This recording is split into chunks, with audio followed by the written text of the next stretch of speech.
Salut à tous, aujourd'hui podcast avec Julien Geoffrion. Donc, je vais vous laisser découvrir cet athlète et coach canadien et québécois plus particulièrement. Vous allez pouvoir donc découvrir Julien en tant qu'athlète qui a pour but de décrocher une carte pro avec le niveau canadien qui est très dur. Et également aussi en tant que coach, on va discuter un petit peu des différences et similitudes qu'il peut y avoir entre la France et la vision au Canada. Bonne écoute. Salut à tous, salut Julien. Salut. J'espère que ça va du coup. Oui, ça va super bien, toi? Ouais, ça va, ça va. Comment ça se passe au Canada du coup avec cette petite crise? Ça se passe bien, je te dirais au niveau du COVID, on n'a pas eu tu sais, plein de cas. Tu sais, si je prends exemple au Québec, je crois qu'il y a environ 5000 morts, mais de ces 5000-là, il y en a un peu plus que 4500 que c'est dans les CHSLD, qui est comme une place pour les personnes super âgées qui sont un peu en fin de vie déjà. Fait que si tu regardes dans le reste de la population, il y a eu 500 morts en tout sur 8 millions. Fait que là, en ce moment, je dirais qu'au Québec, c'est beaucoup. Le monde est comme tanné du confinement parce qu'ils se disent, ben là, tu sais, on est en train de donner un gros coup à l'économie pour pas grand-chose, dans le fond. Fait que. Ouais.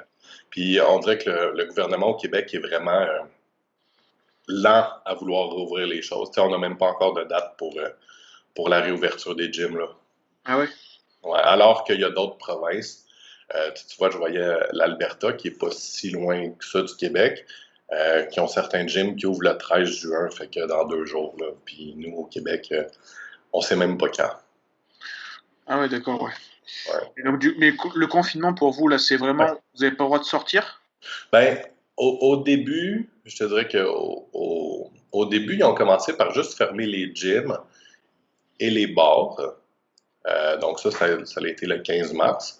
Puis je te dirais qu'assez rapidement, là, la semaine d'après, pas mal tout a fermé, sauf les épiceries et pharmacies qui étaient ouvertes 6 jours semaine. Ouais. Fait que tu avais le droit de sortir, prendre une marche ou des choses comme ça, mais tu n'avais pas le droit d'être en groupe à la base. Là, ça a été retiré progressivement. Là, après, ça a été des groupes de 10 personnes. Là, ils sont en train de parler de que la distanciation sociale, ils vont peut-être la mettre à 1 mètre au lieu de 2 mètres de distance par personne, mais on dirait qu'ils s'en vont un peu dans toutes les directions en même temps, puis qu'ils savent plus trop comment gérer le déconfinement, je te dirais. Mais ça l'a jamais été, exemple, couvre-feu, pas le droit de sortir pantoute ou quoi que ce soit. C'était plus pas le droit de rassemblement.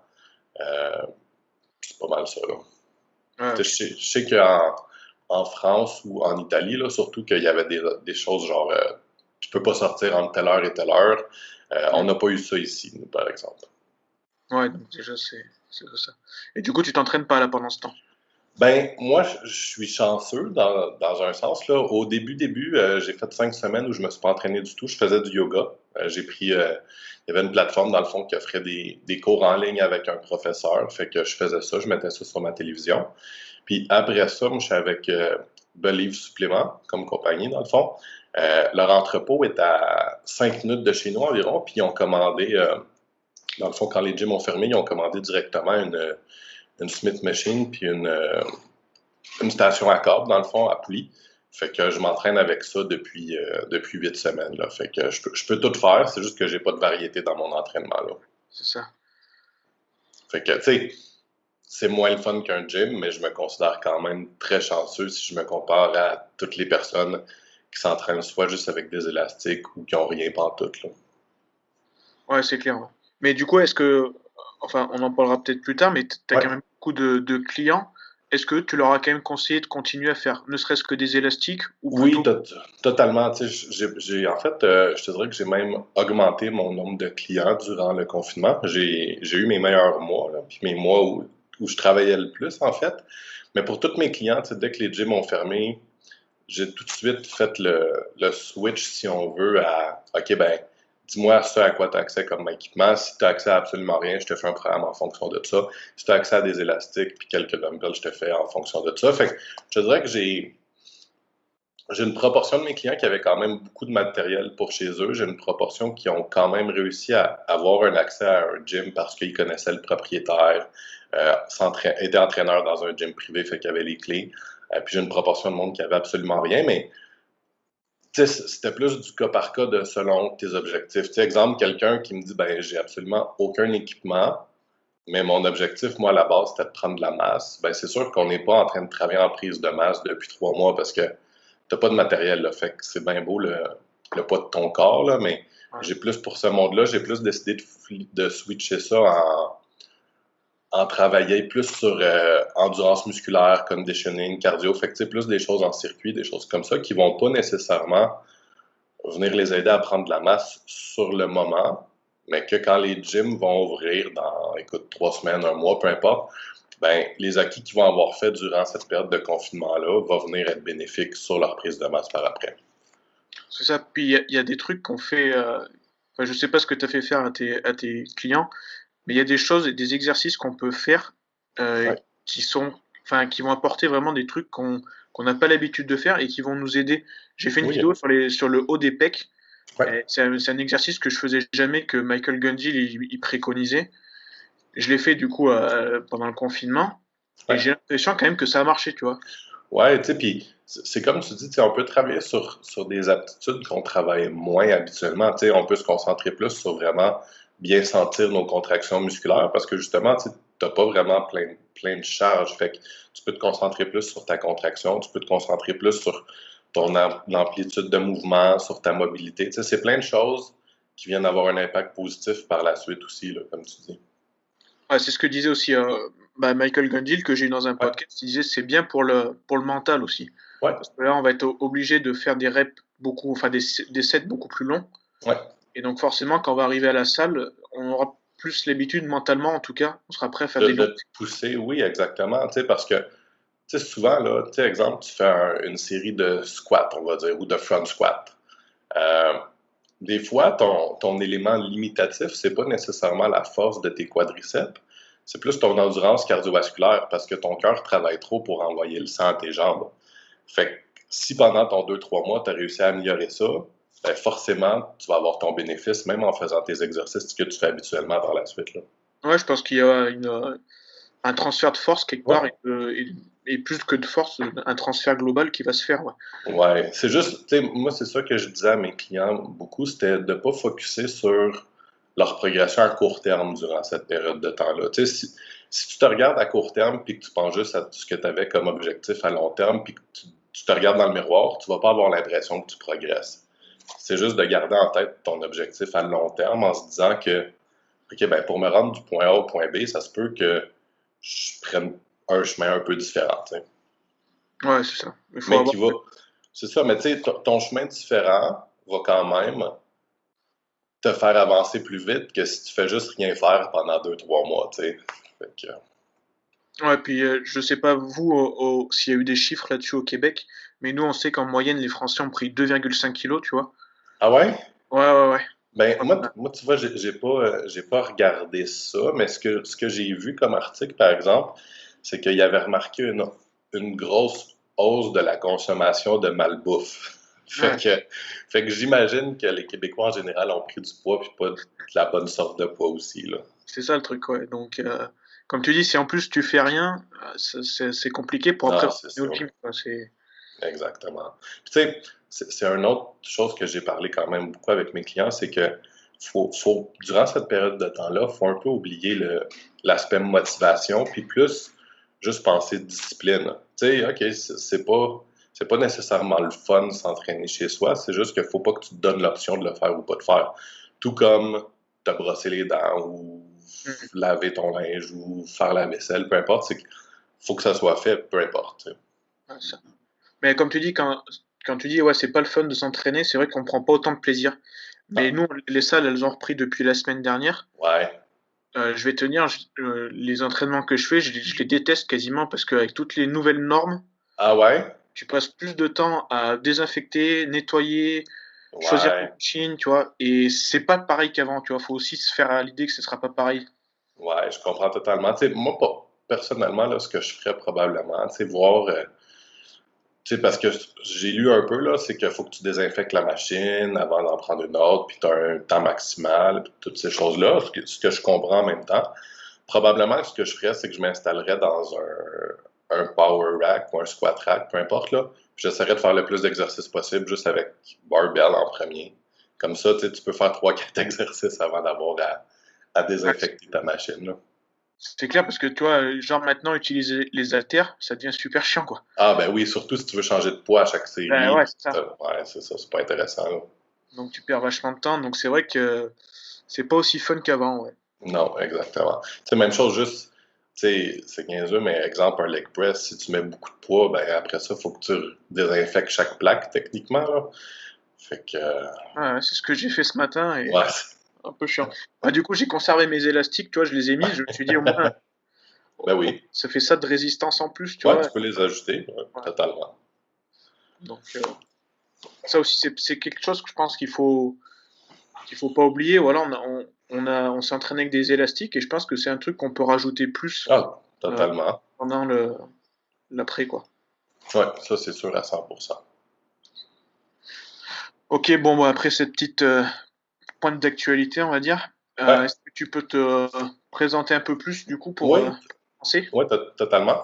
Euh, Dans le fond, Julien Geoffrion, j'ai 33 ans. Euh, En fait, j'ai commencé à m'entraîner, j'avais 17 ans. Premier, je m'étais inscrit euh, dans un gym pour un peu combiner avec le karaté, parce que je faisais du karaté avant. J'ai tout le temps été assez sportif, mais karaté, j'ai monté ça plus haut niveau. Tu sais, j'ai fait des championnats nationaux, ces choses-là. Donc là, rendu là, c'était plus, OK, ben, je vais m'entraîner pour exemple, avoir plus d'explosion, avoir plus de cardio, ces choses-là. Puis à la fin de mon secondaire 5, donc justement quand j'avais... En fait, j'ai commencé à m'entraîner dans un gym à 16 ans. Excuse-moi, je me suis inscrit dans une salle à part à 17 ans. Fait qu'à la fin de mon secondaire, donc à 17 ans, j'ai arrêté le karaté. Puis là, ben, j'ai focusé seulement sur l'entraînement, puis la musculation, bodybuilding. Donc, j'ai fait ça longtemps. J'ai commencé à travailler dans un gym en même temps. Pas comme entraîneur, par contre, parce que j'étudiais à l'université en marketing, gestion de vente, toutes ces choses-là. Donc, j'ai travaillé comme représentant des ventes, si on veut, dans un gym, Ok. en même temps que je faisais mon bac universitaire en marketing. Donc, j'ai fini mon bac. J'ai continué à m'entraîner, bodybuilding, tout le kit. Puis mon but, c'était de rester dans l'entreprise pour laquelle je travaillais, mais monter, exemple, au bureau chef pour travailler sur le marketing de l'entreprise au complet, parce que c'était Nautilus Plus, dans le fond, qui est une chaîne qui avait une quarantaine de gyms au Québec. Euh, donc, j'ai fait ça. Puis plus je m'entraînais, plus je m'informais, plus j'aimais l'entraînement, plus je me disais, ah, tu sais, j'aimerais peut-être ça être entraîneur finalement. Puis, à force de monter dans l'entreprise Nautilus Plus, puis de voir comment c'était fait les suivis avec les clients, au niveau nutrition, entraînement, que c'était deux personnes différentes, que j'avais l'impression que souvent, les clients, on était vraiment bon pour leur vendre un produit, mais qu'après ça, le produit livrait pas nécessairement la marchandise. Tu sais, Ouais. moi, exemple, si je me mets à la table de vente puis que je te dis, tu vas avoir le meilleur entraîneur, tu vas avoir tes résultats en 4 mois si tu te donnes à fond, puis que la personne a fait tout, mais que son entraîneur ou sa nutritionniste ne sont pas super compétents, puis que la personne n'a pas les résultats que moi j'y ai promis, ben c'était fâchant, puis c'est quelque chose sur lequel j'avais pas de contrôle parce que c'est pas moi qui faisais le suivi avec les personnes après, tu sais. Ouais. Fait que de voir ça, ça m'a un peu fait me dire, ben, tu sais quoi, comme la meilleure façon que les personnes soient suivies comme je veux qu'ils soient suivies, c'est probablement en le faisant moi-même. Fait que, à mesure que je m'entraînais puis que j'avais mon parcours en tant qu'athlète, ben, je me disais de plus en plus, OK, j'aimerais ça être entraîneur puis travailler là-dedans. Fait que j'ai fait des formations en tant qu'entraîneur en même temps que je travaillais euh, pour Nautilus Plus, dans le fond. Puis en même temps, ben, je faisais des compétitions de bodybuilding. Tu sais, souvent, le monde, on dirait qu'ils font une compétition puis ils veulent être entraîneurs après. Là. Je sais pas si c'est quelque chose qui arrive en France, mais au Québec, c'est quelque chose qu'on voit beaucoup. Le monde fait une compé, puis un mois après, ils se mettent à dire qu'ils offrent des services d'entraînement. Mais tu sais, moi, ça n'a pas été ça mon parcours. Tu sais, j'ai fait une première compétition en 2012, ensuite j'en ai fait une autre en 2014, puis j'ai commencé à offrir mes services comme entraîneur. Euh, Écoute, début 2015. Fait que, tu sais, ça a été quand même un Ouais. petit bout de temps après que je décide que je voulais commencer dans ça. Euh, Puis j'ai tout le temps été coaché personnellement en ligne par des coachs aux États-Unis. J'ai jamais eu de coach au Québec, j'ai jamais eu de coach en face à face. Ça a tout le temps été aux États-Unis. Puis j'ai pas eu beaucoup de coachs là, dans ma vie, j'en ai eu 3. J'ai eu Kenneth Hill, qui en fait, à cause de lui que j'ai connu John Meadows, qui avait dans le temps, Facebook n'existait pas. En fait, ça n'existait pas vraiment. C'était plus sur des forums que tu avais les informations au niveau de l'entraînement. Fait que lui, il avait son forum sur lequel justement était John Meadows, sur lequel étaient plein de professionnels de bodybuilding aux États-Unis. Fait que j'ai fait 2 ans avec lui. Ensuite, j'ai été avec John Meadows pendant 6 ans. Fait que tu vois, de 2014 à même pas, écoute, de 2013 à 2019. Puis en 2019, là, j'ai décidé d'aller avec Matt Jensen parce que je trouvais qu'avec John, j'avais bien progressé, mais là, je trouvais que ma progression n'allait plus vraiment dans le sens où je voulais. Puis je sentais que John était peut-être un petit peu moins passionné qu'avant par le bodybuilding aussi. Ouais, Fait je que, peux lâcher là-dessus.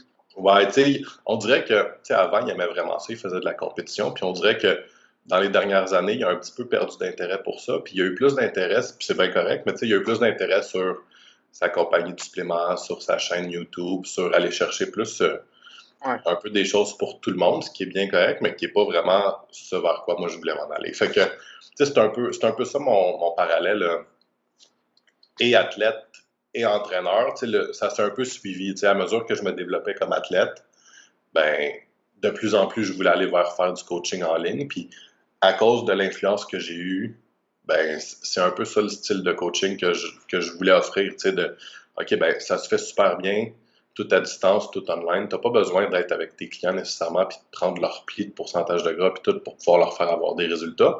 Mm. Puis en même temps, ben, ça te permet de rejoindre tout le monde versus être juste pris avec les personnes de ta région, là.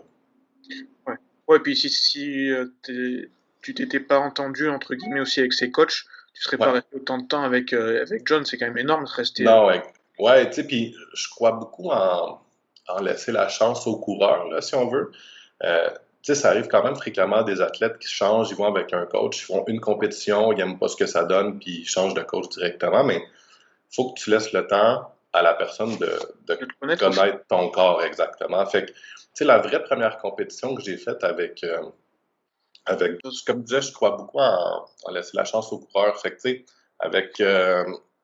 avec John, c'est la première compétition que j'ai faite, qui était en avril 2014, ça a vraiment pas bien été. J'ai fini, écoute, il me semble que j'ai fini 7e sur 13, puis c'était vraiment pas un bon look, même si tout le temps qu'on avait travaillé ensemble, entre fin 2012 à 2014, ma progression était excellente. Sur le stage, ça n'avait pas été super bien, mais tu vois, on a refait une compétition 3 mois après, puis là, j'ai gagné le championnat provincial, puis mon look était vraiment, vraiment meilleur. Fait que, tu sais, je pense que c'est important de tout le temps laisser quand même un certain temps à son coach euh, pour un peu comprendre comment le corps il fonctionne. Puis ensuite, moi personnellement, je crois vraiment que plus tu es avec la même personne longtemps, plus ta progression devrait être de mieux en mieux parce que justement, le coach sait de plus en plus comment ton corps va réagir. Parce que oui, il y a certains barèmes qui sont assez standards, si on veut, mais ensuite de ça, c'est très individualisé. Fait que premier 3 mois avec quelqu'un, il n'y a pas bien des chances que ta progression soit aussi bonne qu'après un an, exemple. Ouais, c'est ça, c'est sûr. T'avais quel âge quand t'as fait ta première compétition, du coup? Ma première compétition, écoute, j'étais quand même vieux, j'avais 24 ans quand j'ai fait ma première compétition. Euh, J'avais déjà tu sais, 6 ans au moins de muscu, enfin de ouais, bodybuilding. ouais, exactement. Puis moi, c'est quelque chose que je voulais, c'était attendre d'avoir développé quand même assez de masse musculaire pour qu'une fois sur le stage, ça paraisse que je m'entraîne depuis un petit bout de temps. Tu sais, des fois, en vrai, je voyais du monde qui faisait des premières compétitions, puis tu sais, qui ont un look un peu trop élancé, si on veut, à mon goût, là, tu sais, que, on dirait qu'ils arrivent sur le stage, puis ils n'ont plus de masse du tout dans les jambes, ces choses-là. C'est pas quelque chose que je voulais. Fait que moi, j'ai toujours cru vraiment ben, tu sais, que bodybuilding, c'est vraiment quelque chose à long terme, puis que tu sais, tu peux tout le temps attendre un petit peu plus pour aller sur le stage. À un moment donné, je veux dire, ça sert à rien de faire ta première compétition à 35 ans non plus, mais tu sais, à moins d'avoir une génétique hors norme, d'aller faire une première compétition à 18-19 ans, je vois pas vraiment le bénéfice, là, honnêtement. Ouais, je suis un peu d'avis avec toi, surtout que même sans parler de compétition, on en voit beaucoup de jeunes qui, tous les étés, ils vont faire une sèche et en fait, Ouais. ils perdent leur temps, quoi. Ouais. Déjà, Ah, c'est pas une sèche qu'ils font déjà, non, puis tu sais, tu généralement. vois, j'ai même, tu sais, j'ai fait ça un petit peu moi-même, je te dirais, là, pendant, tu sais, de 17 ans à peut-être 19-20 ans, tu sais, OK, ben, l'été, je veux avoir mes abdos, fait que j'essaie de gagner de la masse l'hiver, mais après ça, la fin de semaine, je fais le party un petit peu, fait qu'on dirait que je repère la masse que j'ai gagnée de toute façon la fin de semaine. Puis rendu à l'été, une fois que j'ai perdu tout mon gras, j'ai 2 livres de plus que l'année d'avant, tu sais, fait que C'est ça. la progression est un petit peu moins bonne jusqu'à ce que je me décide de OK, je veux faire une compétition. Puis à partir du moment où j'ai décidé que je voulais faire une compétition, là, je me suis donné vraiment un 2 ans là, super, super, super sérieux euh, à vraiment euh, à vraiment travailler comme si ma compétition était dans 3 mois, tu sais, parce que ça, c'est une autre chose, je pense, c'est que on dirait que le monde, des fois, il pense que, OK, ben, si je suis en préparation de compétition, là, je me donne à 100% le 4 mois avant, mais le reste de l'année, il faut que tu te donnes à 100% aussi, parce que c'est le reste de l'année qui va faire que tu vas avoir l'air de ce que tu as l'air rendu sur le stage, là. Ouais, c'est ça. Tu parles dans un des podcasts avec Jacob de l'importance du hors-saison Ouais, et c'est vrai que c'est quelque chose qui est alors c'est soit tout l'un, soit tout l'autre, je pense. Les gens, soit ouais, ils se lâchent totalement, soit ils sont vraiment trop carrés ouais. et Ouais, puis faut que tu un certain équilibre dans le sens qu'il faut pas que tu te tannes pendant ton off-season, mais faut pas non plus que tu te donnes tellement de lousse que tu n'as pas de progression. Tu sais, faut que tu restes, écoute, je sais pas c'est quoi le terme en français, là, mais accountable, là, tu sais, faut, faut que tu sois vrai avec toi-même. Il ne faut pas que tu te mentes en te disant, ah, ben, c'est pas grave, je commencerai la semaine prochaine ou la semaine prochaine, je ferai attention. Tu sais, si tu as 36 semaines pour progresser avant de commencer ta prochaine sèche, ben, faut que ces 36 semaines-là comptent, là. ouais, faut que je sois efficient, dès le début. Ouais, exactement. Ouais, parce que comme tu dis, on n'a pas tant de que ça devant nous, mine de rien, si on peut enfin, pour ceux qui veulent faire des compétitions, Ouais. donc c'est vrai que Non, c'est ça. et puis là, du coup, tes objectifs actuellement, c'est quoi en Ouais. termes de compétition? Écoute, actuellement, la dernière compétition que j'ai faite, c'était le championnat national en octobre. C'était dans les lourds. Puis j'ai fini 8e sur 16. Fait que, tu sais, c'est pas mauvais, mais c'est pas vraiment ce que je visais non plus. Euh, C'était à Encore Toronto? là, c'est à Toronto, exactement. OK. Les gens Euh, qui veulent voir, ils peuvent aller sur la chaîne YouTube, du coup, il y a sur ta chaîne ouais, tout, YouTube, il y a ouais, dans le fond, c'est ça, j'avais tout fait des vidéos, dans le fond, pour ma préparation au complet. Fait que, tu sais, je pense que j'ai un entraînement de chaque partie de corps, puis ouais, ouais, je ouais. l'ai divisé en 3 sections pendant que j'étais à Toronto. Euh, Encore là, tu sais, c'était ma première compétition avec Matt. Première compétition, dans ma tête, je m'attends jamais à être le meilleur que je pourrais. On a déshydraté un petit peu trop. Puis, tu sais, je dis un petit peu trop, mais tu sais, j'ai perdu 6 livres en une nuit, mais c'était pas ça qu'il fallait, mettons. Fait Ouais, que puis tu rendu prêt ça. pourtant, ouais, donc 6 livres, Ouais, 6 livres, un coup que t'es vraiment prêt, sur le stage, mettons que tu perds un peu beaucoup tes rondeurs. ouais, Fait que, tu sais, sauf que même en étant à 100%, honnêtement, j'aurais peut-être fini 5e, tu sais, fait que le ouais. calibre était vraiment, vraiment, vraiment haut. Fait que ce que je me suis dit, c'est OK, ben, je compétitionne pas l'an prochain, qui est cette année en ce moment, dans le fond. Donc ça Je vais tombe bien. prendre. Ouais, c'est ça, tu sais, c'est pas mal parfait. Puis, je me suis donné jusqu'à. La prochaine compé que je veux faire, en fait, c'est en mai 2021, où là, il va falloir que je me reclasse pour les nationaux. OK. Puis, à partir de ce que je vais avoir l'air à cette compétition-là, je vais décider si je fais. Dans le fond, normalement, il y a Toronto, un autre national qui est au mois de juin, donc le mois après. Fait que, rendu là, je vais pouvoir décider, OK, est-ce que je fais Toronto dans la même année ou je me donne encore une autre année pour le faire en 2022 parce que, tu sais, faire une compétition pour le faire, bof, me classer pour un national, tu sais, ça, je veux dire, je le sais que je le fais quand même relativement facilement, là, c'est pas un problème pour ça, mais c'est plus que si je retourne faire un national, je veux être sûr d'être capable de faire un top 3 au moins, là. Parce que, tu sais, mon objectif à long terme, moi, c'est de gagner ma carte pro. Euh, Réalistiquement, je te dirais qu'une fois pro, je pense vraiment pas être en mesure d'être compétitif en bodybuilding open, là. C'est complètement un autre monde. Fait que pour moi, c'est plus le parcours en termes de compétition de bodybuilding se terminerait plus avec la carte pro, là.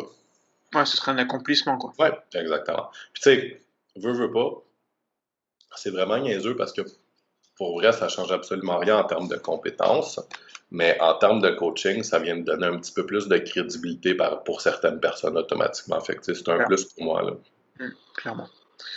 Ouais, du coup, en fait, juste pour remettre pour les Français, donc pour se qualifier aux Nationals, il faut que tu gagnes, je pense, les provinciaux au Québec, c'est ça? Ouais, exactement. Tu sais, dans le fond, il faut que tu fasses un top 3. Top 3. Tu vois, là, en 2010, écoute, en 2018, qui est la dernière fois que je me suis qualifié pour les nationales, j'avais gagné l'overall. Fait que dans le fond, j'avais gagné ma catégorie dans les lourds. Ouais. Puis ensuite, j'avais gagné le toute catégorie. Fait que, c'est pour ça que je dis que, me qualifier, c'est pas vraiment quelque chose que je me dis, je vais-tu réussir ou pas, là. C'est plus, ben, il faut juste que je le fasse. Mais après ça, c'est que ta différence de calibre entre le provincial puis le national est vraiment, vraiment, vraiment haute, là. Ouais. Ouais, ben, en même temps, on voit bien les physiques qui sortent du Canada ces dernières années. Ouais, exactement. Puis ils donnent tellement pas beaucoup de cartes pro que ça fait un amassis de personnes qui devraient pratiquement déjà l'avoir, là, leur carte pro. Tu sais, au point où, je sais pas s'il y a beaucoup de monde qui vont le connaître en France, mais Dura, qui est un gars qui compétitionnait dans le fond dans les mi-lourds, donc à 197 livres. Puis soit il gagnait sa catégorie, mais il ne réussissait pas à gagner l'overall, puis c'est juste pour l'overall qu'il donnait une carte pro. Soit il finissait deuxième, puis c'était tout le temps comme ça. Puis à un moment donné, Jim Manion, qui est le président de la NPC, Ouais. lui a carrément dit, ben regarde, oublie les compés amateurs, on va te donner ta carte pro. Puis qu'est-ce qui est arrivé, c'est que la même année, il a réussi à se classer pour Olympia parce qu'il a gagné une compétition dans les 212, tu sais. Ouais, c'est ça, ouais. Fait que le calibre au Canada, souvent ce qui arrive, c'est que quelqu'un qui passe pro va être automatiquement déjà compétitif, tu sais. Mais c'est comment il s'appelle, Cody Robot? Ouais. Lui, c'est pareil, il galère à avoir sa carte pro et Ouais. pourtant, Là, il a. là, il l'a eu, là, par exemple, Il a cette eu, année. ouais. Ouais. Ouais. Cette année, il l'a eu. Mais tu sais, c'est ça, d'après moi, il va être quand même déjà bon dans les 212. Ouais, Tu sais, si tu regardes la même chose, en juin de l'an dernier, dans le fond, c'est Joe Simon qui a gagné sa carte pro. Puis de la façon que c'est fait, c'est un peu comme la compétition en fait au Portugal où Florian il a passé pro. ouais. C'est qu'il y a la compétition amateur, puis ensuite il y a la compétition pro le lendemain. Puis ça a fait exactement la même chose que Florian en fait, c'est que Joe a passé pro, il a fait la compétition professionnelle le lendemain, puis il a fini quatrième sur 14. Là. Ouais. Fait que, tu sais, c'est là que tu vois que okay, les gars sont déjà prêts habituellement. Fait que, tu sais, même passer pro, pour moi, ça serait vraiment juste un super bel accomplissement. Ouais, c'est clair, vu le niveau. Ouais. T'en penses quoi d'ailleurs de Florian de Poinçon, vu que t'en parles? Vraiment, vraiment un gros potentiel. Ouais. De... Écoute, il me fait un petit peu penser au genre de structure à Dallas McCarver. Ouais. Tu sais, je pense que s'il est capable d'amener son dos à être aussi bon que ses jambes puis son devant de corps, il va pouvoir être un gars qui fait un top 6 à Olympia éventuellement. Faut juste, comme je dis, que le dos soit capable de suivre le reste, parce qu'en ce moment, son dos est un petit peu en retard sur... En fait, c'est pas que son dos est pas bon, c'est que tout le reste est vraiment, vraiment bon, tu sais. Ouais. Bah, de toute façon, Mais c'est ça, les professionnels, c'est pas. Ils ont pas de points faibles en soi. On leur trouve des points non, faibles, mais. ouais, c'est ça. C'est que tu vas avoir certaines parties de ton corps qui vont juste être moins bonnes Ouais. qu'il y a d'autres, mais il est jeune quand même là aussi, là, fait que il a beaucoup, beaucoup de temps, puis il y a un bon coach aussi, fait que d'après moi, il va pouvoir se développer quand même encore beaucoup, là. En parlant de son coach, t'as pas été tenté de travailler avec lui, toi? Euh, Écoute, pas vraiment. Tu sais, quand j'ai été avec Vermat, Patrick avait un petit peu était moins populaire déjà à la base. Je te dirais que dans la dernière année, il a gagné beaucoup en popularité. Ouais. Fait que tu sais, je le connaissais, mais j'en avais moins entendu parler, mais c'est surtout que je connaissais quand même pas mal de monde qui était avec Matt. Tu sais, Yann Vailleur, tu sais, je le connais Ouais. bien, fait que, tu sais, je lui avais parlé beaucoup. Nathan DHA, je le connais quand même bien, j'y avais parlé aussi. Puis, tu sais, moi, mon problème ou mon défi, en gros, c'est vraiment de gagner de la masse musculaire. Puis, Matt, tu sais, c'est quelque chose qui est assez constant avec lui, que tous les gars qui coachent gagnent quand même beaucoup de masse musculaire assez rapidement, tu sais. Ouais. Fait que, tu sais, c'est plus ça qui m'a fait aller vers lui, là, je te dirais. Ok. Et t'as écouté son podcast avec Fouad Abiad, du coup, à Patrick Tuor? Non, je l'ai pas écouté. Ok. Bon, je te laisserai écouter, tu verras. Non. Il a une approche. Enfin, je sais pas si toi, t'as la même approche. C'est une approche assez basse en protéines, entre Ouais, guillemets. ben, tu vois, je parle beaucoup à Yann, fait que, Ouais, tu sais, il me dit quand même pas mal ce que Patrick lui fait faire. Puis, tu sais, c'est quand même différent de Matt dans le sens que, comme tu dis, justement, moins de protéines. Je sais qu'il mange pas mal plus de fruits qu'il est habitué de manger aussi. ok. Fait que, Ouais, ça, c'est bon. c'est son approche plus de carbs. euh, Ouais. et puis après, pas de. Enfin, après, c'est un truc qu'on retrouve chez beaucoup de coachs aussi. C'est pas de fat, en gros. Pas Non, plus que c'est ça, ça. quoi. Ouais. Ça, tu vois, je te dirais que c'est assez répandu pour les coachs. Tu sais, Chris Aceto, il fonctionne comme ça beaucoup aussi. Matt aussi. John aussi. Moi aussi, personnellement. Là, tu sais, les gras, je pense pour vrai que pour les gars, là, t'as vraiment pas besoin d'en mettre beaucoup, là. Même si, soi-disant, c'est essentiel pour la production de testostérone. Ouais, mais tu sais, la réalité, c'est que pour des gars qui compétitionnent comme ça, ils n'ont pas besoin d'en produire de la testostérone. C'est ça, ouais. Fait que, tu sais, rendu là, tout ce qui est production hormonale, tu peux un peu la laisser faire parce que tu as une aide externe, si on veut. Mais même sinon, tu sais, pour quelqu'un qui prendrait absolument aucun anabolisant, euh, je te dirais que la minute que tu as un 40 grammes de gras environ, tu es correct, là. Ouais, ouais, c'est ce qu'il dit en plus. Ouais. Et en parlant du hors-saison, justement, Ouais. et des aides chimiques, il y a certains en France, alors je pense que c'est pareil aux États-Unis, hein, ils disent que off-season, c'est on est off, tu vois. Ouais. Est-ce Ah, que toi, tu as la même approche ou tu as connu les mêmes approches avec tes coachs? non, pas vraiment, je te dirais.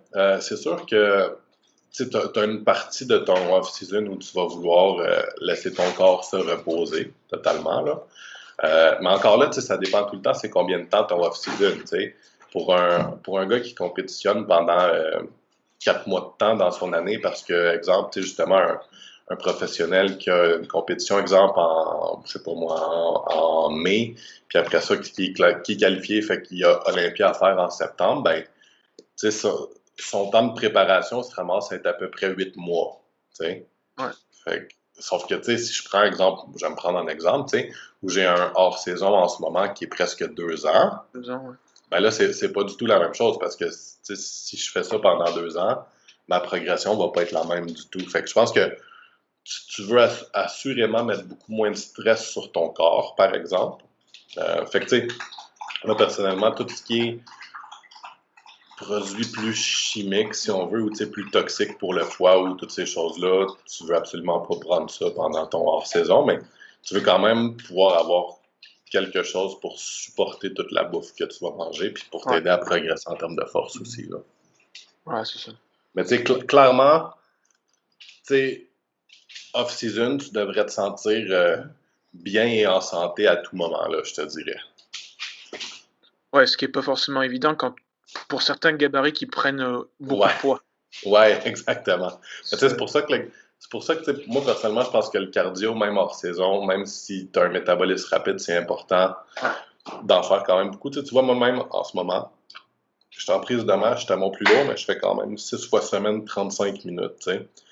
Alors que je vois beaucoup des coachs qui disent, ben, tu sais, faisant pas, t'as de la misère à gagner de la masse musculaire, mais c'est pas grave parce que tu veux que ton cœur soit en santé quand même, là.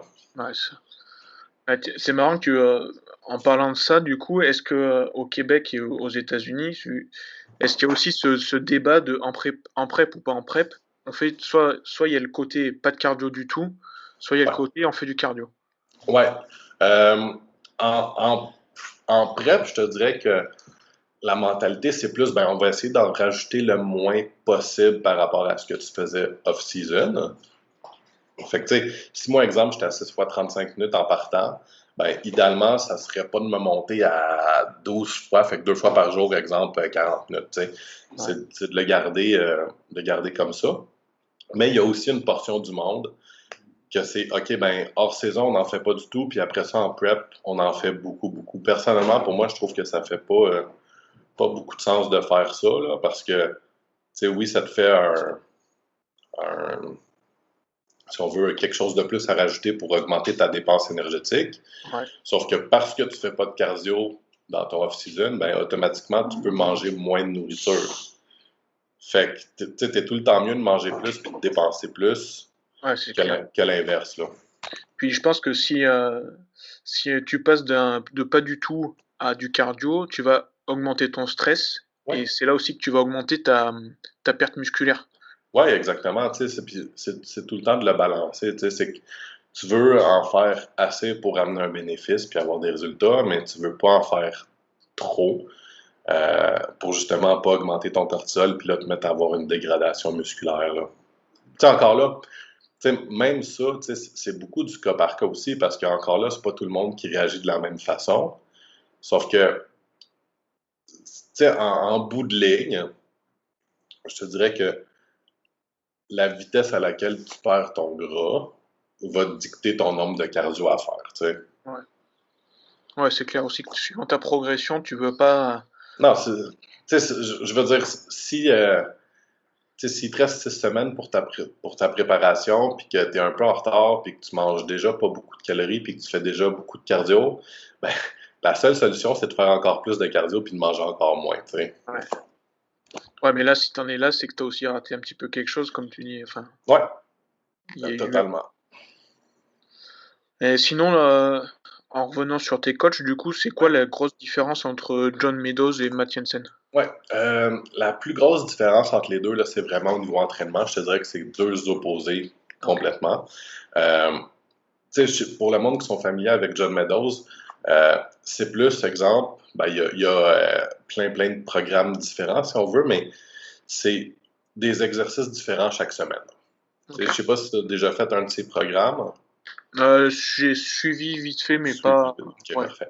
Fait que, tu sais, si tu prends exemple sur un programme, exemple, que de 14 semaines, ben, la semaine 1 pour tes pectoraux, exemple, tu vas peut-être commencer avec du bench press incliné, puis la semaine 2, ça va peut-être être du chest press sur machine, puis la semaine 3, ça va peut-être être avec des poids libres, puis tu sais, c'est tout le temps différent, pas nécessairement le même nombre de répétitions. Fait que c'est le fun dans le sens que chaque semaine, C'est ben, tu nous. fais quelque chose de nouveau.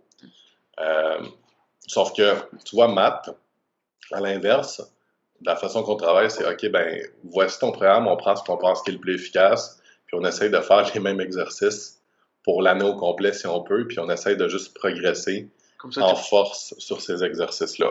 Fait que, tu sais, des fois, ça peut être que, écoute, en 3 semaines, je vais réussir à augmenter ma charge de 5 livres, mais juste ça, c'est une progression, tu sais. Fait que c'est vraiment, John, c'est OK, ben, on stimule le corps en faisant des choses différentes tout le temps, tout le temps, tout le temps. Puis Matt, c'est OK, ben, on stimule le corps en augmentant ta force sur des exercices clés. Euh, je dirais que avec John, ça a fonctionné jusqu'à un certain point. Sauf qu'à un certain moment, ce qui arrive, c'est que quand tu fais des exercices différents tout le temps, tu n'es jamais sûr si tu as vraiment progressé, ou si tu t'es juste donné, mais que tu aurais peut-être pu faire un petit peu plus. Parce que, je veux dire, si je fais un exercice que j'ai fait il y a 8 semaines, je me rappelle pas c'est quoi la charge que j'ai pris ouais, c'est il ça. y a 8 semaines. Euh, Versus avec Matt, ce que j'ai l'impression, c'est que ça donne un look au final qui va être beaucoup plus dense parce que justement, tu rajoutes vraiment plus de vrais fibres musculaires, si on veut, parce que tu forces ton corps à s'améliorer tout le temps, tout le temps, tout le temps, sans juste travailler sur du volume puis une intensité qui est selon toi maximale, mais que tu n'es pas vraiment sûr parce que tu n'as pas vraiment de mesure de progression. Ouais.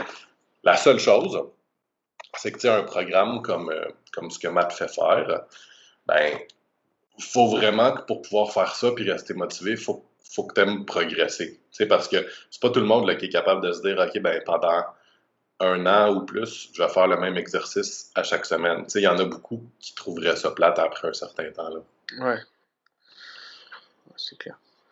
Mais après, est-ce que du coup aussi c'est peut-être tu vois, la différence, c'est peut-être une différence aussi générationnelle entre les deux, du coup. Ouais, ben, je pense que c'est beaucoup une différence en termes de, de qu'est-ce qu'ils ont eu comme influence, ces deux personnes. Tu sais, comme quelle personne les a influencés dans leur style d'entraînement.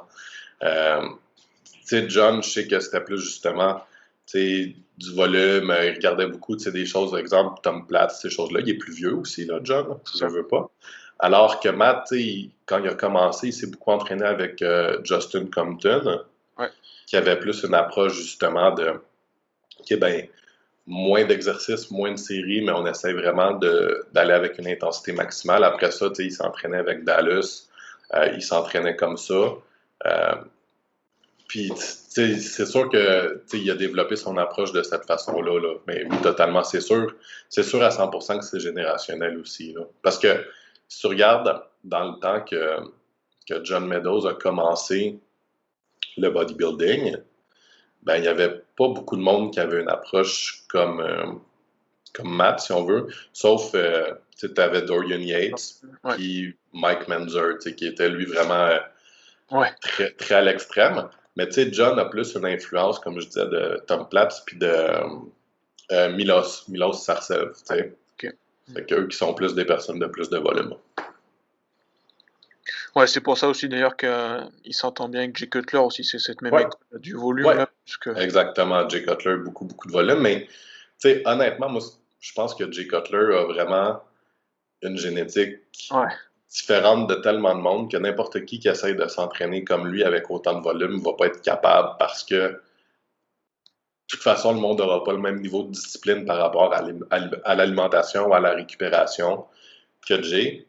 Donc, ils vont pas être capables de récupérer d'autant de volume ou vont juste pas pouvoir avoir assez d'intensité à ce volume-là. ouais, c'est ça. Mais après ça marche aussi dans l'autre sens avec, comme tu dis, Mike Menzer, Ouais. c'est pareil quoi, personne n'avait sa génétique, hein. Non, puis tu sais, lui, c'était vraiment trop un extrême. Mais tu sais, moi, ce que j'ai fait un peu pour choisir mon coach après John aussi, c'est que j'ai regardé, OK, ben, quel, quel genre de bodybuilder ou gars ont une vraiment bonne progression, puis quel genre d'entraînement ils faisaient, tu sais. C'est niaiseux, mais tu sais, à la base, moi, pas mal tout le monde qui est afro-américain, ben j'élimine ça parce que leur génétique est complètement différente, tu Ouais, sais. Fait qu'ensuite, ben j'ai regardé, OK, qui progresse beaucoup en termes de masse musculaire puis qui a une bonne densité musculaire. Clairement, tu sais, Yann que je connais, ben j'ai regardé, tu sais, ouais, il n'y a pas beaucoup de bodybuilders qui ont une densité comme lui, puis qu'est-ce qu'il fait comme style d'entraînement, c'est ça. Ensuite, tu avais qui? Luke Sando, un peu le même principe. Ensuite, tu avais Dallas McCarver, un peu le même principe. Dorian Yates, un peu le même principe. Même si tu regardes, c'est Brent Warren, ben, c'était un peu le même principe. Tu sais, lui, il s'entraînait un peu en trichant beaucoup ses répétitions, là, mais c'était quand même un peu le même principe de pas plein, plein, plein de volume, mais vraiment une très haute intensité. Puis, intensité de fou, hein. puis tu sais, ensuite de ça, ben, tu sais, c'est sûr que lui, on l'oublie à 100%, mais tu sais, même Ronnie Coleman, c'est comme ça qu'il s'entraînait. Tu sais, c'était pas. Il faisait une ou deux séries vraiment lourdes de ses exercices, mais il faisait pas 2 millions d'affaires. Fait que, tu sais, c'est un peu comme ça que j'ai regardé. Même si maintenant, tu sais, James Hollingshead, il s'entraîne comme ça également. Euh, fait que, tu sais, c'est plus comme ça que j'ai regardé ça, là. Ah, OK. Puis, tu sais, en même temps, tu sais, je me suis dit, ben, ça fait 6 ans que je fais quelque chose, fait que je vais aller faire l'opposé, mon corps va bien répondre, peu importe, là. Ouais. Ouais, il y a ça aussi. Puis bon, tu Ouais, peut-être, justement, c'est peut-être aussi le moyen de passer une étape de ouais, exactement. tiens, en parlant de Yann Vallière, du coup, Ouais, moi je trouve qu'il ressemble il a le look de Dorian Yates, tu penses quoi? totalement. Totalement, totalement, totalement. Tu sais, on s'entend, là, il n'y a peut-être pas des insertions aussi bonnes, mais tu sais, si tu prends une photo de lui en noir et blanc puis que tu mets un peu le même filtre, mettons, que les photos vraiment populaires de Dorian, ça donne un look vraiment similaire, là. Je trouve qu'ils ont cet aspect dur rocailleux là, tous les 2. Ouais, totalement. Tu sais, le meilleur, là, exemple, c'est si tu compares leur pose de triceps de côté, mettons. Tu sais, Ouais, puis ils la font un peu de la même façon, les deux, là. Ça donne le même look. C'est ça que je dis tout le temps, là, c'est que ses muscles ont l'air de la roche, tu sais. Ouais, c'est ça. Puis, tu sais, c'est niaiseux, là, ce que je veux dire, mais j'ai toujours trouvé qu'il y a un peu deux genres de bodybuilders. Tu sais, t'as des gars comme lui, où leurs muscles vont avoir l'air plus de la roche, puis t'as des gars comme, par exemple, Flex Wheeler, Philippe, Ouais, Brandon Curry, où on dirait que ça va avoir l'air plus des espèces de cerises, mettons. Je sais pas si tu comprends ce que je veux dire. Que, ouais, tu sais, le muscle est vraiment rond, mais il a l'air moins dur, tu sais. ça fait très 3D, très, ouais, très boule en fait. Ouais, exactement. Ça. Ouais. Ok, bon, bah du coup, on va peut-être reparler un petit peu de toi en tant que coach, du coup, Ouais, cette fois-ci. Alors en France, c'est un petit peu, il y a pas mal de débats autour enfin de débats de mode, je dirais même, ouais. autour du comment augmenter son métabolisme, parce qu'il faut avoir un métabolisme de fou furieux pour manger le plus, entre guillemets, pour être enfin, c'est plus pour ça, ouais. OK. Alors, qu'est-ce que toi, tu penses de ça déjà, et enfin, quelle est votre approche un peu au Québec, au Canada, pour OK. le métabolisme? Ben là, tu parles pour quelqu'un qui veut gagner de la masse musculaire ou quelqu'un qui essaierait de perdre du gras et qui a l'impression que son métabolisme est lent un peu? Bah, c'est un peu les deux, mais je pense que Un peu les deux. en gros, je pense que tout le monde en France, enfin pas, je généralise, hein, mais on a tous un métabolisme bas et on veut tous manger, OK. tu vois. OK. Ben, tu sais, il y a deux choses. Tu sais, moi, ce que je fais, l'approche que j'ai, autant avec des gars qui veulent gagner de la masse musculaire que des filles qui veulent perdre du gras, peu importe là, vraiment, fait que peu importe. Première chose que je fais, c'est que je veux que la personne ait un pourcentage de gras adéquat. Pour moi, ça veut dire, pour un gars, exemple, ben, si tu veux prendre de la masse puis qu'en partant, je vois pas tes abdos ou que ton bas de dos, excuse-moi, a du gras ou tes hanches un peu au niveau de la taille, je veux qu'on enlève ça en premier. Fait Ouais, que même si tu veux gagner de la masse, première chose que je fais, c'est que je m'assure qu'on part d'une condition corporelle qui est optimale. Ça ne veut pas dire avoir l'air d'être prête à faire une compétition dans 2 semaines, 3 semaines, mais ça veut juste dire pas déjà avoir des zones où tu stockes trop de gras en partant. Fait que ça, c'est la première chose. Tu veux commencer avec une composition corporelle qui est optimale. Ensuite de ça, je pense qu'il y a un gros problème des gens, c'est qu'ils ne sont pas assez patients. Dans le sens que s'ils essaient d'accélérer leur métabolisme par après, ils ont tendance à vouloir augmenter les calories trop rapidement. Tu sais, c'est comme, OK, là, je suis rendu que j'ai plus de gras sur les abdominaux. Là, je veux gagner de la masse, fait que je rajoute 300 calories d'un coup, puis ouais. 2 semaines après, je rajoute un autre 300 calories. Mais si tu fais ça, tu es sûr de gagner du gras. Tu sais? Fait que moi, ce que je préfère faire, encore là, tu sais, ça dépend parce que il y a des gens qui vont rester super lean, peu importe. Mais la plupart du monde, c'est pas ça. Fait que Ouais. dans le cas de la plupart du monde, c'est que j'aime beaucoup mieux rajouter vraiment un petit nombre de calories, mais plus fréquemment. Fait que tu sais, ça peut être aussi niaiseux que, OK, ben cette semaine, on va te rajouter juste 50 calories. Tu sais, Ouais. ça paraît pas beaucoup, mais si tu rajoutes 50 calories pendant 50 semaines, ben, t'es rendu à quelque chose de pas mal plus. Tu sais, je vais te le calculer. Tu sais, t'es rendu à 2500 calories de plus. Tu sais. Ouais, ce qui est énorme. Fait que, ce qui est énorme. Tu sais, la réalité, c'est qu'il y a personne, ça ferait pas ça pour tout le monde, là, mais c'est juste que faut que tu le penses à long terme. Faut pas que tu le penses à court terme de, OK, j'augmente de 300 calories, puis là, un autre 300, puis d'y aller super vite. Fait que je pense que la première chose, c'est vraiment d'y aller plus lentement. Puis, un peu comme je parlais tantôt, c'est que c'est correct de faire quand même beaucoup de cardio parce que pour pour une même différence une même différence calorique, si on veut, fait qu'une même différence de balance énergétique, tu vas tout le temps être mieux en ayant une plus grande dépense énergétique puis un plus grand apport énergétique. Que ce soit en termes de perte de gras ou en termes de prise de masse. Fait que, exemple, si je veux gagner de la masse, ben, je vais toujours préférer le scénario où je dépense, exemple, 3000 calories puis j'en consomme 3500 au scénario où j'en consommerais 2500, où j'en consommerais 2000, où j'en dépenserais, excuse-moi, 2500 puis j'en consommerais 3000. Tu sais, tu as quand même une différence de 500 calories, Ouais. mais tu vas être mieux à dépenser 3000 puis consommer 3500 qu'à dépenser 2500 puis consommer 3000. Mm. À l'inverse, perte de gras, même chose, j'aimerais mieux quelqu'un qui dépense 2500 calories puis qui en consomme 2000 que quelqu'un qui dépense 2000 calories puis qui en consomme 1500. La composition corporelle va toujours être mieux, même si tu as la même différence de balance énergétique. Ouais. Fait que c'est pour ça, tu sais, quand je disais que j'aime ça mettre quand même beaucoup de cardio, même off-season, ben c'est pour ça, c'est pour pouvoir m'assurer que la personne elle peut manger le plus possible pour que le métabolisme soit le mieux possible, puis soit le plus efficace à envoyer les nutriments aux bonnes places aussi, là. Ouais, bah oui. Puis, je pense que dans les 2 cas, prise de masse ou perte de poids, tu tu joues sur ton métabolisme, tu joues sur ton cortisol, Ouais. tu joues sur plein de choses en étant, plus «performant» entre guillemets sur le nombre de calories que Oui, tu manges. oui, totalement. Puis tu sais, je veux dire, en pouvant manger plus de calories, ben automatiquement, tu consommes plus de micronutriments, fait que tu as plus de vitamines, tu as plus de fibres aussi, fait que tu sais, tout ton corps va mieux fonctionner, tu sais. Ouais, c'est clair. Mais sinon, Puis est-ce que tu as des parce que alors tu vois, il y a pas mal de modes. Alors il y a la mode de manger des pêches en conserve, ouais. du foie de veau, le jus d'orange, tu vois? Ça c'est Ouais. Je te dirais que j'ai pas vraiment d'aliments préférés.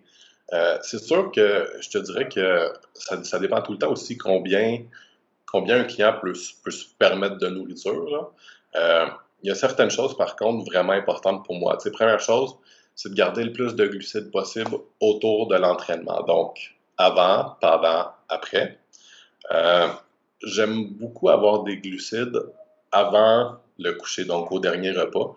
Que ce soit un peu de gruau d'avoine. Tu sais, j'aime beaucoup ça mettre tu sais, des petits fruits, tu sais, des fraises, framboises, bleuets, mûres, quelque chose comme ça, avant de se coucher, parce que ça vient causer une augmentation de ta sérotonine, donc tu as un sommeil qui est plus récupérateur, plus profond aussi.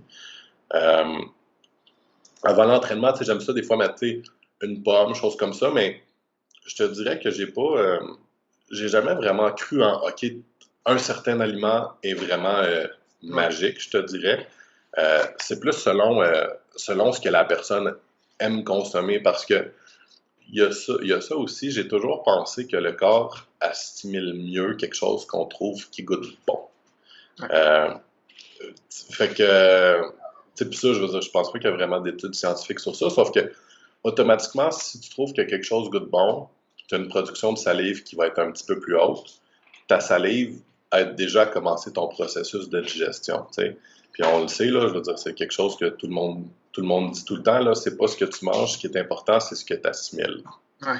Donc, si ton processus de digestion est mieux fait, ben, tu vas mieux assimiler tout. Fait que, tu sais, c'est un ensemble qu'on parle de métabolisme aussi. Tu sais, oui, c'est une question d'augmenter les calories, de les répartir comme il faut, mais c'est une question aussi d'optimiser le sommeil, optimiser la digestion. Tu sais, je pense que c'est les premières étapes là, avant même de penser à augmenter tes calories.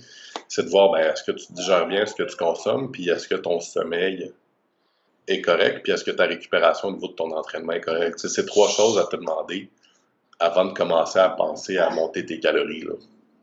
Bah, c'est ça, je pense que si tu te focuses trop sur tes calories, tu vas oublier plein de choses Ouais. et même c'est comme dans tu viens de dire, la récupération, le repos, mais au bout d'un moment de focuser trop sur les calories, je l'ai moi-même fait l'expérience, de toute façon tu en deviens pas forcément entre guillemets «heureux», si je peux dire. Non, exactement. Tu sais, t'es pas heureux, puis tu focuses juste sur est-ce que ton chiffre sur la balance, ça l'augmente, puis finalement, quand tu te regardes 4 mois après, puis que tu compares avec tes photos du début, tu te rends compte qu'on dirait que la moitié du poids que tu as pris, c'est du gras, bien souvent. Ouais. Ouais, faut focuser sur les calories pour moi, ouais, mais comme focuser sur la balance, comme tu dis, le poids que tu Ouais. pèses, c'est une erreur, quoi, c'est Ouais, exactement. Puis, tu sais, ah, je pense que c'est pour ça aussi que c'est important. Tu sais, moi, quand je fais mes suivis avec mes clients, tu sais, je demande vraiment pas juste le poids à chaque semaine, pas juste des photos. Tu sais, je demande des photos, je demande le poids, mais je demande aussi une dizaine d'indicateurs de performance, là, tu sais, pour m'assurer que tout va bien. Parce que, tu sais, si les résultats sont pas bons, mais que la personne a fait tout, a suivi son alimentation, sauf qu'elle me dit que au niveau de son sommeil, elle dort 4 heures, ben, c'est pas le plan alimentaire le problème. Fait qu'on va pas venir travailler sur ce que la personne a mange, on va venir travailler sur comment améliorer le sommeil. Parce que probablement que si la personne adore comme il faut, tout le reste va mieux fonctionner, tu sais. Euh, Meilleur exemple, je te dirais pour ça, c'est souvent les filles. Filles qui perdent pas de poids, puis que leur digestion est vraiment mauvaise. Parce que, ben, tout ce qui est excédent d'estrogène, c'est tout éliminé par ta digestion. Fait que souvent, les personnes ils vont essayer de prendre plein de suppléments pour baisser l'estrogène, pour perdre du poids, toutes ces choses-là, mais finalement, le problème, c'est juste qu'ils vont pas assez aux toilettes, là, tu sais. Hmm. Ouais, ça c'est un gros problème qu'ont les filles en général. Ouais. Ouais, Mais puis même quand bah, justement on parle de métabolisme, alors il y en a qui même sans parler de ça font des prises de masse à outrance, mais comme tu dis, le problème ça va être l'assimilation des choses aussi, quoi. ouais, exactement. Tu sais, je veux dire, si la moitié de ce que tu manges, ça ressort sans que ça ait été assimilé, je veux dire, rendu là, tu peux juste baisser tes calories puis laisser ton système digestif faire sa job, puis tu vas avoir les mêmes résultats, mais pas d'inflammation, tu sais.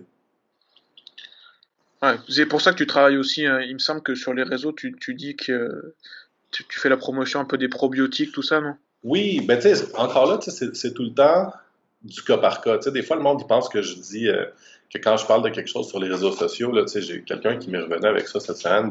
Mais là, tu dis à tout le monde de prendre tous les produits. Tu sais, c'est pas du tout ça. C'est plus, OK, ben, si votre digestion est un problème, voici vos options. Tu sais, des Ouais. probiotiques, ça pourrait aider. De la glutamine, ça pourrait aider. Des enzymes digestives, ça pourrait aider si vous mangez vraiment beaucoup d'aliments en ce moment. Tu sais, fait que c'est tout le temps de voir par rapport à tes besoins. Tu sais, si quelqu'un qui a une digestion super bonne puis qui a pas de problème, je veux dire, pas besoin de perdre son temps et son argent à acheter des probiotiques, c'est pas Ouais. un problème, tu sais. Ouais, c'est comme les greens. Toi, j'ai vu Ouais, que la marque de compléments que Revive elle en fait, mais ouais, si les mecs ils mangent assez les mecs ou les filles, hein, ils mangent assez de légumes, pas c'est pas besoin, forcément tu sais. nécessaire. Voilà. Ouais. Sauf que, tu sais, ça, je te dirais, là, par expérience, j'ai rarement vu quelqu'un manger assez de fruits et légumes dans leur journée. Ouais. Tu sais, c'est bien rare, là, surtout, tu sais, je veux dire, encore plus, encore plus. Tu sais, non, autant en prise de masse qu'en perte de gras, parce que en perte de gras, souvent, ce qui va arriver pour une fille, exemple, c'est qu'automatiquement, on va venir couper quand même beaucoup de portions de fruits. Mais là, ensuite, tu sais, moi, personnellement, j'ai pas beaucoup de clients qui aiment ça manger 8 portions de légumes par jour. Ouais. Puis, à l'inverse, des gars en prise de masse, ben, souvent, ce qui va arriver, c'est que le défi, ça va devenir plus le volume de nourriture en tant que tel.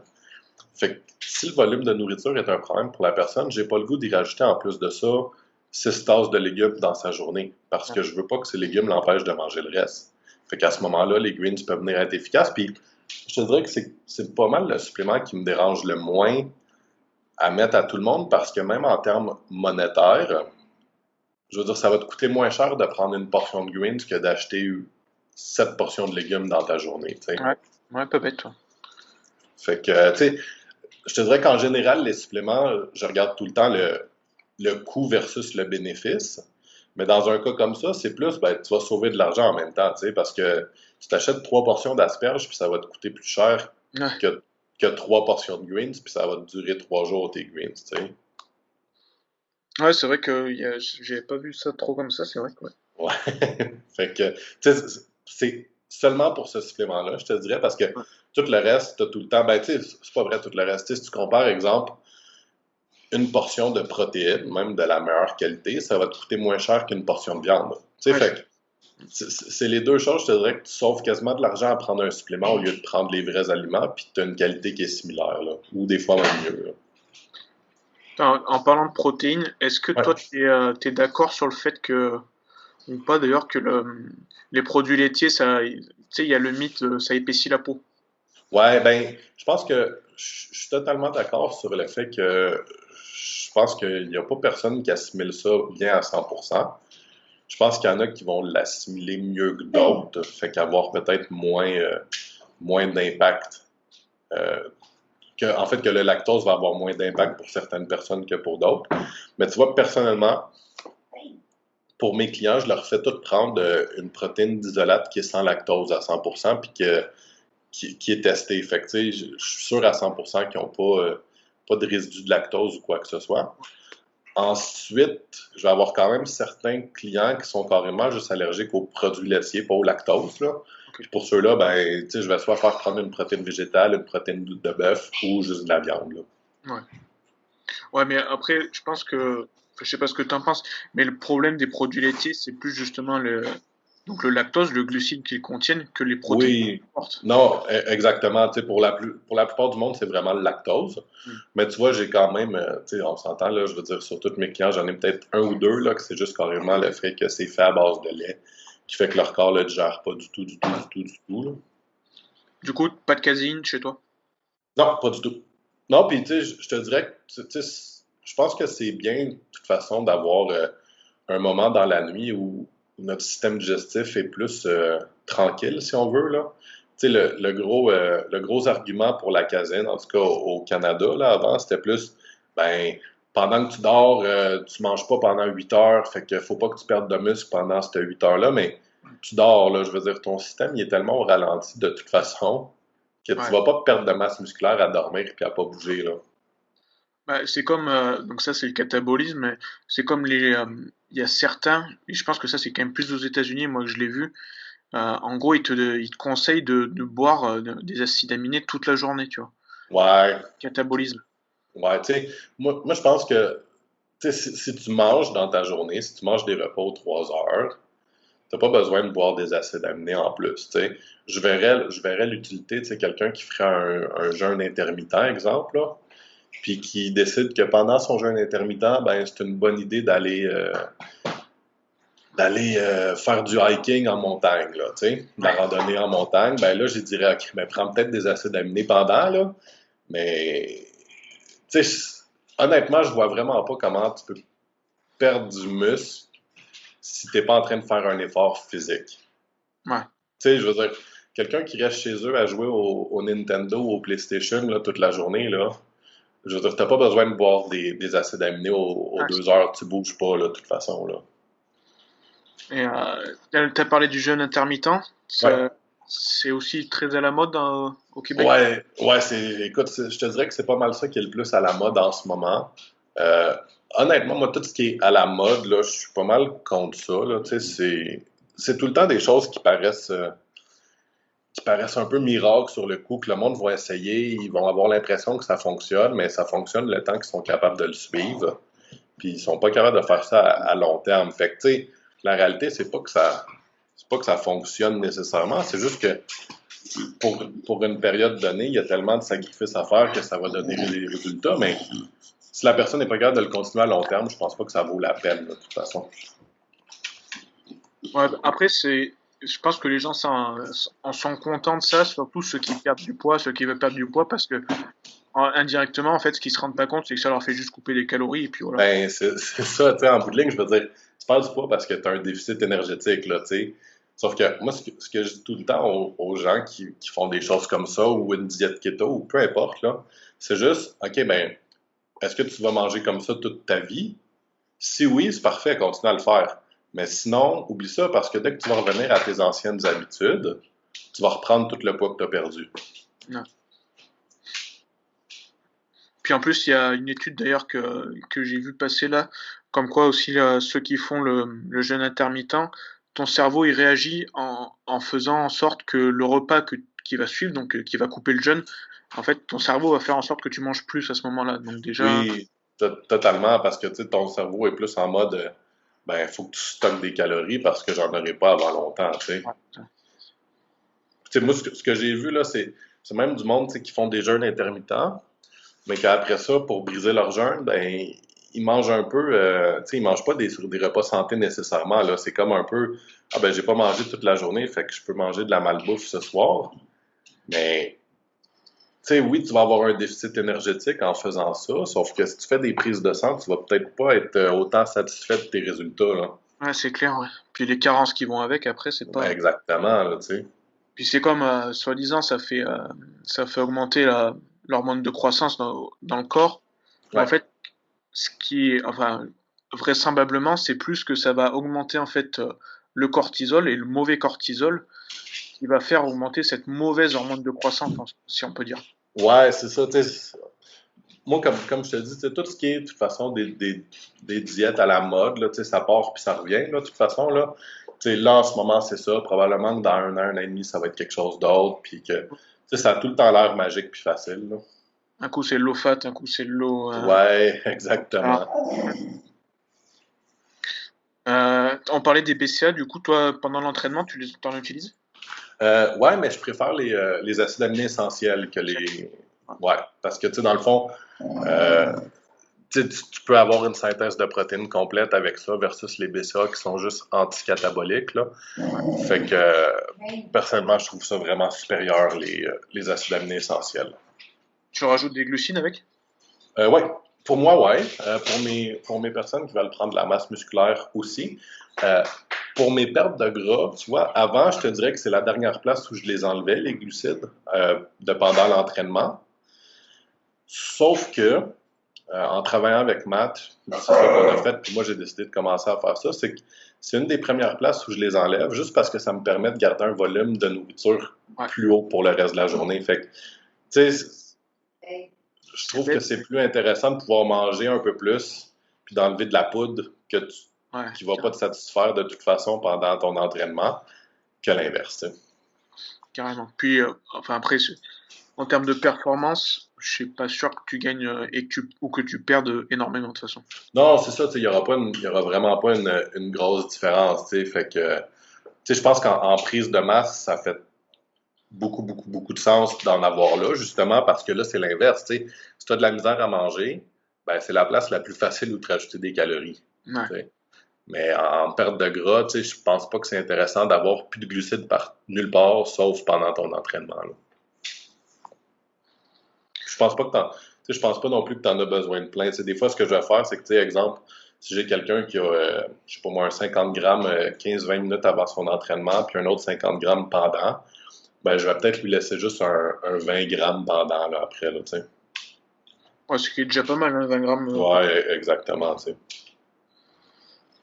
Ok, bon, allez, avant de te laisser quand même, Ouais, dernière question. ouais. En tant que coach, qui est-ce que tu préfères préparer? Les filles, les men's physiques, les men's classiques ou les body? Ben, tu sais, c'est sûr que moi, je suis un bodybuilder, fait que c'est ça que j'aime le plus, là, je te dirais. Euh, Juste parce que, justement, tu peux pousser sans limite, tu sais. Euh, la réalité, c'est qu'il n'y a pas beaucoup de monde qui veulent faire ça, par contre. Classique physique, j'aime ça vraiment beaucoup aussi, parce qu'en bout de ligne, tu sais, c'est un peu la même chose que bodybuilding, c'est juste que tu as une limite de poids, là. Euh, Puis sinon, tu sais, au niveau filles, j'aime vraiment figure. Tu sais, je trouve que c'est un peu un mix entre, OK, ben, on pousse le corps un peu à ses limites, on garde une certaine féminité, tu sais. Fait que c'est pas mal ça, mais tu sais, il n'y a aucune catégorie que j'aime pas, je te dirais, sauf que je pense pas, avec mes valeurs, que je voudrais préparer une fille pour women's physique ou femme bodybuilding. Ok, Euh, Parce que rendu là, je veux dire, c'est carrément de dire à la fille, OK, ben, pour que tu sois performante, on va t'enlever ta féminité, tu sais. ouais, c'est ça. En parlant des filles, le wellness, enfin la catégorie wellness, Ouais, c'est quoi? je pense que ça va être super bon. Je pense que les filles d'Amérique du Sud vont complètement dominer la catégorie, là, par exemple, honnêtement. Ouais, je pense aussi. Tu sais, ils ont une génétique pour ça à la base. Bah ouais, Euh, tu disais pour les gars, pour les Afro-Américains. ouais, c'est ça. Pour wellness, c'est l'équivalent là, Ah, tu sais, les filles du Brésil, là. Euh, je pense que ça va être une belle catégorie, mais pas. Tu sais, si je regarde, mettons, pour les filles du Canada ou d'Amérique du Nord, je pense pas que. Même, tu sais, de France, là, je pense pas qu'au début, ça va être super performant, là, parce que je pense justement que il y a certaines physionomies qui sont beaucoup plus avantagées ouais, pour cette catégorie-là, là. Parce que, tu sais, en bout de ligne, c'est un peu comme dire, OK, ben, on veut deux sortes de musculature différentes. On veut un haut de corps qui est à peu près comme bikini, ouais. puis on veut un bas de corps qui est plus musclé que figure, mais moins défini, tu sais. Ouais, c'est ça. Fait que, tu sais, la seule chose que j'ai peur, je te dirais, c'est que les filles essayent de pousser trop quelque chose qu'ils n'ont pas génétiquement, puis que là, ça ne devienne pas santé pour ces personnes-là. Ouais, il y a des chances. Ouais. Tu sais, parce que en bout de ligne, là, je veux dire, une fille pourrait très bien se dire, OK, ben parfait, je vais développer mon bas de corps au maximum, j'arrête d'entraîner mon haut de corps, puis je prends une coupe de produits tu sais, pour essayer de ramener mon bas de corps plus bas, plus haut, là. Ouais, je pense que là aussi, Bah, de toute façon, c'est comme pour tous les compétiteurs, je pense qu'il faut quand même bien choisir sa classe. Ouais, exactement. Tu sais, c'est de regarder qu'est-ce que tu aimes comme physique, mais aussi qu'est-ce que ta génétique te permet de faire. Tu sais, c'est comme justement, tu sais, quand je te parlais tantôt que, tu sais, pour moi, mon objectif final, c'est la carte pro, puis ça va être ça, puis that's it. Ben, tu sais, je pourrais très bien me dire, OK, parfait, moi, ce que je veux, c'est être compétitif comme pro, puis me rendre à l'Olympia, puis je vais prendre 3 fois plus de choses que ce que je prends en ce moment pour ça, puis j'oublie ma santé là-dedans, tu sais. Je veux dire, je pourrais vivre un peu dans le déni, mais tu sais, je pense pas que c'est quelque chose qui est bénéfique pour personne à long terme, ça. À long terme, ouais, c'est ça. On en revient à ce que tu disais au début, il faut penser à long terme. Exactement. Tu sais, il faut penser aussi que il y a d'autres choses dans la vie, là. Tu sais, je veux dire, à moins d'être un top 5 mondial, là, il y a personne qui vit de ça, de toute façon, là. Ouais, ouais, c'est clair. Bon, bah, est-ce que tu as quelque chose à rajouter, Julien? Écoute, ben juste merci pour l'occasion, tu sais, c'est vraiment le fun d'être capable de faire quelque chose crime avec du monde de France complète carrément, là. Fait que, tu sais, je trouve ça vraiment intéressant, puis vraiment le fun que tu m'aies donné cette occasion-là, là. Non, bah, c'est normal. Enfin, moi, je pense que en France, quand même, je sais pas, t'as des clients, non, en France? Oui, moi j'en ai quelques-uns. Donc, ouais, je pense qu'il y a quand même, c'est assez facile pour nous de suivre les Québécois. Donc, Ouais, c'est facile à comprendre, tu sais, même ouais, si on a un petit accent, mais ouais, ouais. Ouais, bon, ça va, j'ai été habitué, moi, pendant un an. ouais, Mais, ouais, puis en plus, enfin, voilà, t'es quelqu'un qui partage beaucoup. Tous les mardis, tu fais tes ouais, questions-réponses sur Instagram. ouais, exactement.